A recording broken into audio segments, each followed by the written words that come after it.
আজকে আমার গীতা পাঠের থার্ড অধ্যায়ের কর্মযোগের 7 নম্বর শ্লোক।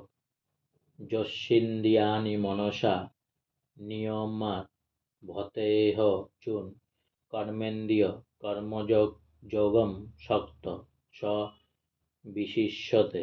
য মানে যিনি, তু মানে কিন্তু, ইন্দ্রিয়াণি মানে ইন্দ্রিয় সমূহ, মনসা মানে মনের দ্বারা, নিয়ম্য মানে সংযত করে, আরব্ধে মানে আরম্ভ করেন, অর্জুন মানে অর্জুন, কর্মেন্দ্রিয় মানে কর্মেন্দ্রিয়ের দ্বারা, কর্মযোগ মানে কর্মযোগ, অশক্ত মানে আসক্তি রহিত, স মানে তিনি, বিশিষ্যতে মানে বিশিষ্ট হন, অনুবাদ কিন্তু যিনি মনের দ্বারা ইন্দ্রিয়গুলিকে সংযত করে অনাসক্তভাবে কর্মযোগের অনুষ্ঠান করেন, তিনি পূর্বোক্ত মিথ্যাচারী অপেক্ষা অনেক গুণে শ্রেষ্ঠ। তাৎপর্য: সাধুর ভেষ ধরে উচ্ছৃঙ্খল জীবনযাপন ও ভোগ তৃপ্তির জন্য লোক ঠকানোর চাইতে স্বকর্মে নিযুক্ত থেকে জীবনের প্রকৃত উদ্দেশ্য সাধন করা শত সহস্র গুণে ভালো।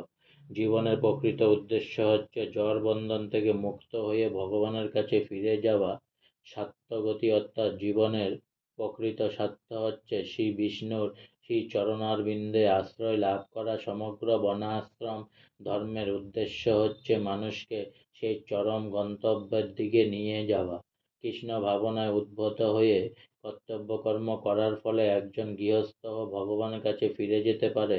আত্ম উপলব্ধির জন্য শাস্ত্রের নির্দেশ অনুসারে সংযত জীবনযাপন করে কেউ যখন কর্তব্যকর্ম করে তখন আর তার কর্মবন্ধনে আবদ্ধ হয়ে পড়ার কোনো আশঙ্কা থাকে না, কারণ সে তখন আসক্তিরহিত হয়ে সম্পূর্ণ নিষ্পৃহভাবে তার কর্তব্যকর্ম করেই চলে।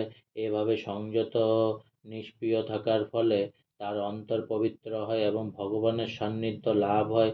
অগ্র জনসাধারণ প্রতারণাকারী মকট বৈরাগী হবার চাইতে একজন ঐকান্তিক ব্যক্তি যে এই পদ্ধতি অনুসরণ করে সে অনেক উন্নত স্থলে অধিষ্ঠিত।